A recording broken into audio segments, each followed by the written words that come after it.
小伙伴们看，又看到它了。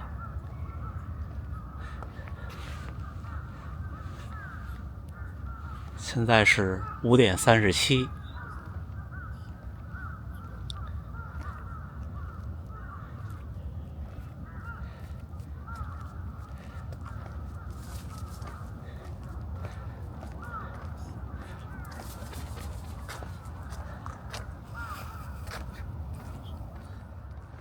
嘿，大家伙儿早喽！1月31号，1月的最后一天，清晨5点39，还有6分钟集合。今天的课表我昨天没发，因为今天我也不打算跑强度。今天的课表是6公里的余值跑，我会轻松跑，然后给大家拍摄。今天本田先生也来了，本田先生受伤了10多天了，小腿的伤。现在在全力以赴的调整，因为下个月的大阪马拉松。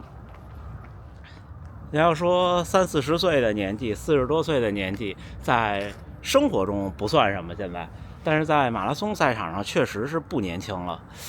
哎呀，恢复能力还是个问题，尤其是受伤以后。所以今天我肯定也不跑强度，就轻松跑。今天跟大家聊聊强度课，我看有很多小伙伴在聊，说什么时候开始跑间歇呀？跑多快呀？跑多少啊？这些其实原来我也零零碎碎的跟大家分享过。我其实不专业的，我对强度训练不专业的，我都是随心所欲。但是呢，这次我觉得通过这多半年的这种强度的课，虽然这种强度课没有我以前的那种自己跑的强度量大，但是绝对强度高。我觉得我体会到了不一样的东西和不一样的收获，好吗？一会儿跟大家聊。去个卫生间就去集合了。远远跑过去的是田中先生，看见了好多小伙伴了。大黑原先生还在中国出差，这次应该赶不上了。他回来第2天我就回北京了。远处的 Maki 桑也跑过来了。我是4号晚上到北京，到时候到了以后再跟大家报平安，再跟大家分享安排吧。世川先生出现了。高藤さん、おはよう。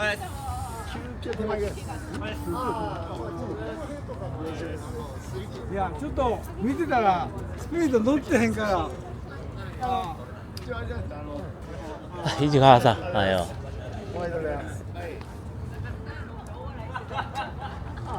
高田さん。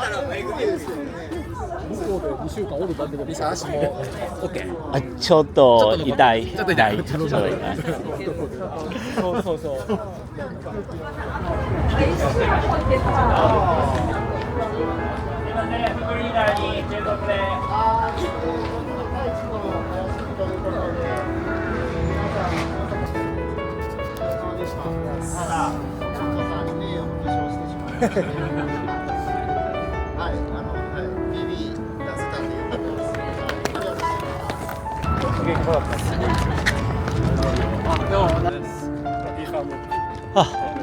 ありがとうございます。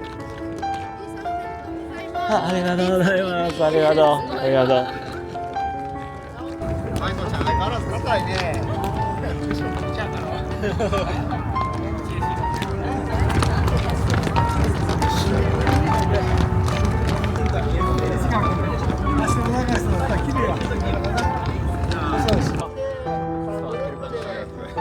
有人看。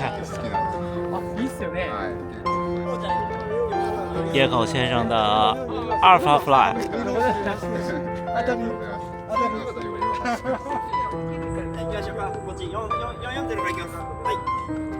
好，跟着这组走了。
さんファイトファイト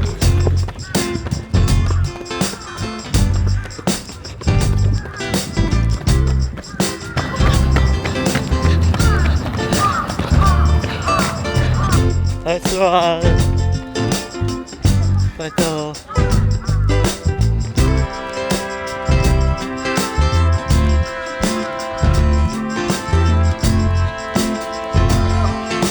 ナイスワン。浅井さんさん、大丈夫ですか？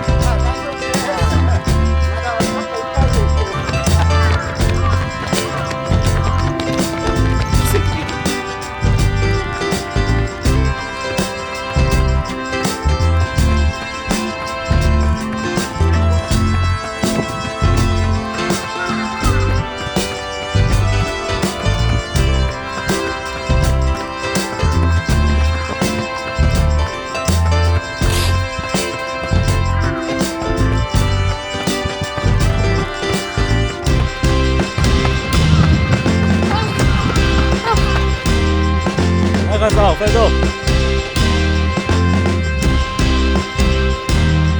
マキさん、やらさん。ファイト。我特别喜欢这几盏黄色的路灯，还有远处青绿色的红绿灯，交相辉映的感觉。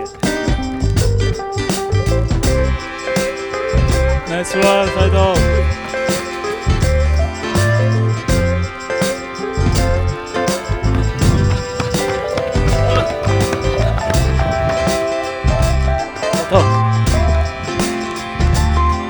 ファイト。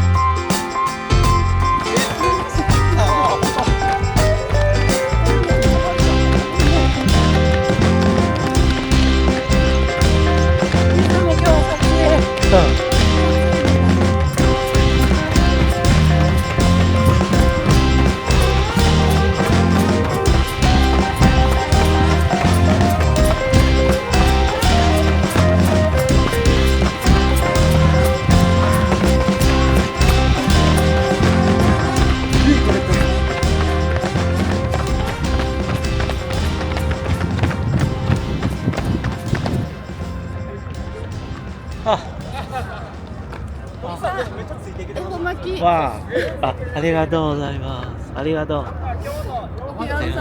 这个足りへんかった。我们持ってみて。看，跑团的小伙伴们给的饭卷，ありがとう。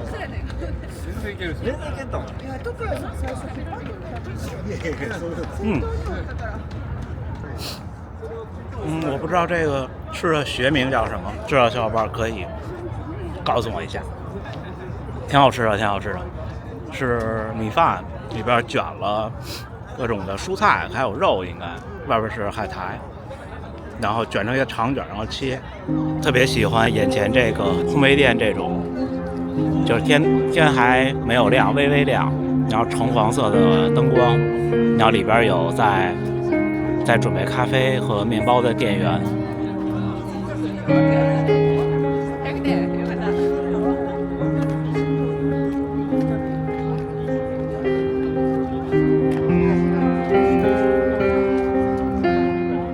今天是春节之前最后一次和大家伙合练了，然后就是2月14号回来，但2月14号好像是周3，所以要错过好几次。行，那一会儿我们合完影跟大家分开，跟大家伙再聊聊强度训练这个事儿，好吗？刚才的6公里大概就是4分30多应该，因为最后我没停表，耗了一会儿，平均配速告诉我是4分44，可能是4分40或者再快一点吧。我就看见一波人就跟一波人跟着跑了6.4公里。嘿，1月31号星期3清晨6点55，我已经训练结束了。刚才最后的冷身我没有开机跟大家聊，我想的是跑完之后再跟大家聊吧，因为今天是个对我来说挺有意义的小日子。为什么呢？去年的今天大概就是这个时候，就出发去机场来这边。明天是到达这边的1周年了。另外呢，今年也是这个农历新年之前最后一次和跑团的小伙伴们合练，所以就跑完之后再跟大家聊。我觉得这一年收获还是挺大的。今天主要跟大家聊聊这种强度课对我觉得对我的帮助吧。怎么说呢？原来我跑强度，我也跑强度，而且跑的不少。我那时候练3休1的时候，每个3天的第2天都是强度课，而且都是要跑到21公里，就是前后要凑到21公里。那个时候的课表，那时候还拍过视频，就大概好多视频都有我的强度课。有的时候跑3个2.4，或者跑5个1.6，还有的时候跑的更多，或者是2分钟快1分钟慢，这种跑20组15组，或者是1分钟快慢跑30组，这种都有。但是呢，那个时候感觉就自己跑强度课的时候速度拉不了这么极限。这次我跑完之前的大阪半马之后，我突然发现好像是有变化，就是叫做也不能叫做以短促长，因为我跑的不少。我觉得这次能够顶住，也是和这几个月冬训增加跑量有密不可分的关系。但是说到速度这块儿，就是我觉得就像大家伙那次看田中先生的训练，他如果说继续练，把有氧耐力、把能力、把这方面的能力提高，他的马拉松的天花板要比我高得多。这就是速度的区别。就像我老说，小伙伴们说是看心率啊，还是看手表给的数据啊？我觉得这些最后它都是要看配速，因为你想全程马拉松跑240，那就得是347，对不对？实际比赛中你可能要跑到345才能完成。那这个时候你的心率是180还是170不重要，如果你希望这样完成，那你就得保持这个配速。所以速度能力我觉得对我的进步是，以前我的极限速度可能是3分25，现在我的极限速度可能是3分05。那有了20秒的余量，导致呢我再跑3分40的配速的时候，没有以前跑3分40的配速的时候那么的极限，就我觉得还有余地。那这个感觉就特别好。那天比赛的时候就是这个感觉。那天比赛的时候3分36的配速，中间几乎几公里都是3分36到3分37左右。我的感觉是我还有余力，就是我没有每一步都全力以赴。以前是每一步都全力以赴，能跑到这个配速的半马，可能最后的平均心率也差不多，但是呢，那种感觉就是你顶不下来。所以我的总结是，这种速度训练它不一定真的能让你说在跑同样的配速的时候就心率就低，或者你的消耗就少，不是的，你还是会很累。但是呢，你在这个配速下有掌握的余地，就像今天我拿着摄像机给大家伙拍摄，我跑这个配速，我拿着摄像机，我完全不觉得是负担，我觉得好轻松啊，我也不用摆臂。但是那天我自己跑那个6公里，之前有一次也是6公里的阈值，我拿着摄像机拍摄，我跑3分38的平均配速，就感觉不行，这摄像机根本就拿不住，然后操作哪儿都不顺。这个不知道大家有没有这个感觉啊？就像我说跑比赛的时候，有全马的时候，把配速表写在胳膊上，写得大一点，因为那种手环你这么看肯定是清楚的，对吧？但是你到极限状态下，你看表都不一定看得清楚，这是真心话。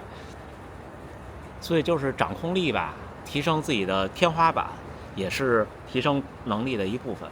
最后说说怎么练，我觉得跑步到第3年或者第2年的后半年就可以开始加入一些强度训练。你加太早你应付不过来的，您如果特别早就加强度训练，您就会永远和伤病作伴，这个真的没办法。一般跑步前3到5年是几乎就是时不时就来一场伤，所以加强度训练您要做好心理准备，这是第一。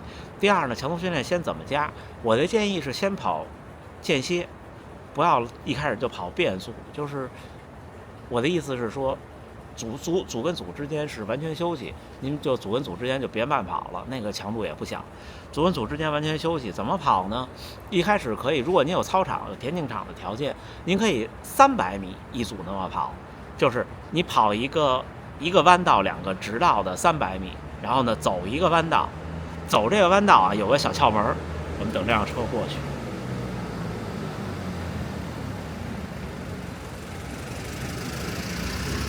走这个弯道呢有个小窍门，就是您如果那个草坪让踩，您就不要走那个跑道，那就有点远。再走那个100米的话，你就从田径场横穿过去，这个时间慢走正好跑下一组。这样的300米呢，可以跑一开始，如果您刚开始跑强度，可以跑6到8组就差不多了一次。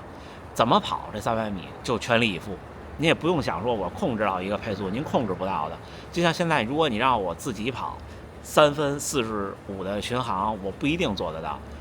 这是真心的，在日常训练中，您就全力以赴，尤其是在接近全力以赴的那个边缘的速度的时候，想余出那几秒，你想控制住不容易的。所以那些课表说，比方说按一个配速跑，不是谁都能做到的，就全力以赴就好了。这个跑到一定感觉以后，就可以考虑跑1公里的，也是场地跑啊、公路跑都可以。然后再跑就可以试试跑变速了，比如跑正的或者倒的金字塔，或者是在马路上就做法特莱克。法特莱克是什么呢？其实现在好多时候像我跑1公里1分钟快慢的这种，它不是说最初的法特莱克的形式。最初的法特莱克的形式就是随意，比如你看前面一路口，或者看前面一红绿灯，或者在公园里您看前面一棵树，我说我冲到那儿就开始慢了以后呢，我再看前面某一个标志我再快，就很轻松随意的快慢的节奏跑。这时候的快呢，就如果你在公路上做这个，就不要全力以赴。或者为什么我说，在公路上那段时间我跑强度也都是在公路上，其实效果不好，因为我不敢全力以赴。全力以赴的时候，有时候你就看不见东西了，反应不过来了。所以在大阪城这半年还是这多半年的训练还是很有帮助的。还有一个可以分享的是，去年北马之前，前年了，抱歉，我认识了一位教练，就跟我聊天说，还是找水平相当的小伙伴互相带一带跑强度比较好。那时候我不太理解，因为那时候我觉得我自己跑强度我也挺努力的，我挺顶的。但是呢，这多半年跑下来，无论是跑团里的大神们，还是跟我旗鼓相当的小伙伴们互相带，大家可以发现我的绝对速度的能力是提升了。这又映射我刚开始说的，绝对速度能力提升会让在一定强度下的比赛更游刃有余一些，好吧？总结一下，就是别上来就跑强度课，跑变速，跑间歇，这个受伤是绝对的。